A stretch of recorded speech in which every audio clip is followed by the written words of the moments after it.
Kita-Kita FM, Suara Rakyat Malaysia. Di sini, kita bukan sekadar menyampaikan cerita. Kita menganalisis, menilai dan mengupas isu yang membentuk masa depan rakyat.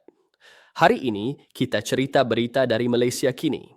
Ahli politik Sabah didakwa rasuah kini dilantik ke GLC Negeri. Soalan pertama, adakah pelantikan ini soal kelayakan atau soal kuasa? Soalan kedua, di mana kedudukan prinsip integriti dalam pentadbiran negeri? Soalan ketiga, apakah mesej sebenar yang sampai kepada rakyat Sabah? Isu ini bukan kecil.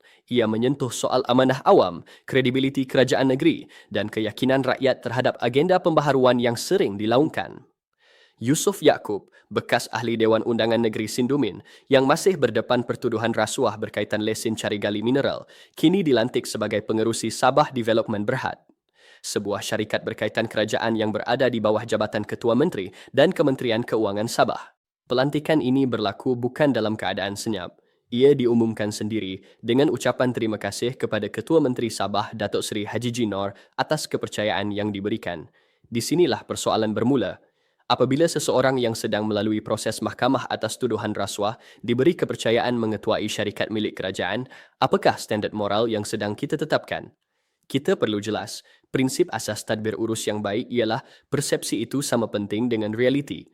Walaupun seseorang beromi sabitkan kesalahan, pelantikan ke jawatan strategik kerajaan ketika kes masih berjalan mencipta persepsi yang sangat buruk. Ia seolah-olah mengatakan bahawa tuduhan rasuah bukan lagi halangan untuk memegang kuasa dan mengurus dana awam.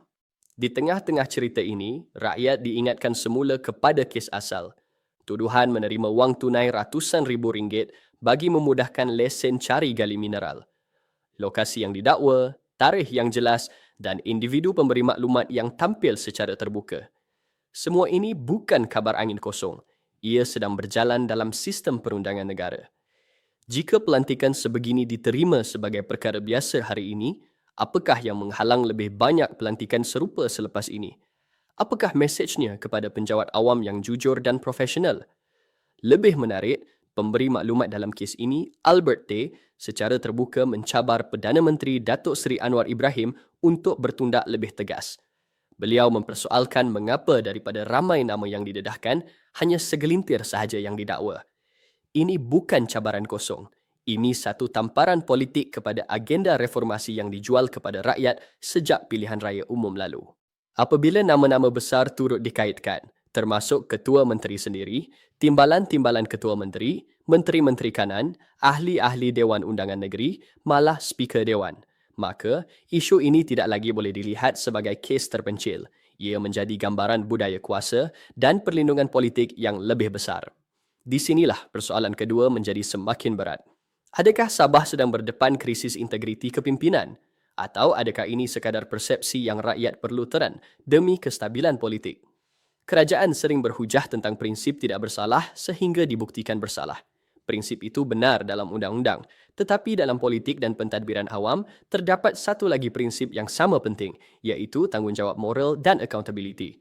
Banyak negara maju meletakkan garis yang jelas. Siasatan serius sahaja sudah cukup untuk seseorang berundur sementara.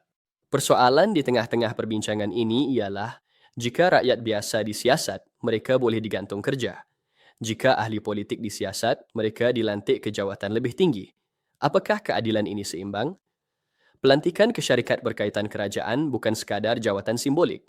Ia melibatkan hala tuju pelaburan, projek, tanah dan wang rakyat. Setiap keputusan mempunyai implikasi ekonomi dan sosial.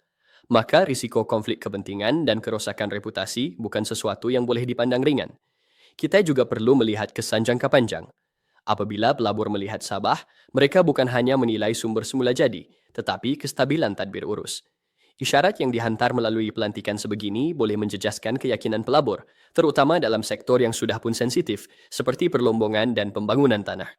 Akhirnya, kita sampai kepada persoalan paling penting. Apakah kerajaan negeri dan kerajaan persekutuan benar-benar serius memerangi rasuah atau slogan reformasi hanya kuat di pentas ucapan tetapi longgar dalam amalan? Sebelum kita menutup ulasan ini, ialah renungan untuk rakyat Sabah. Jika hari ini kita diam dan menerima, apakah yang akan diwarisi oleh generasi seterusnya? Negeri yang kaya sumber tetapi miskin integriti? atau negeri yang berani membersihkan dirinya walaupun menyakitkan? Isu ini belum selesai. Kes mahkamah masih berjalan. Jawaban sebenar akan ditentukan oleh bukti dan keputusan hakim.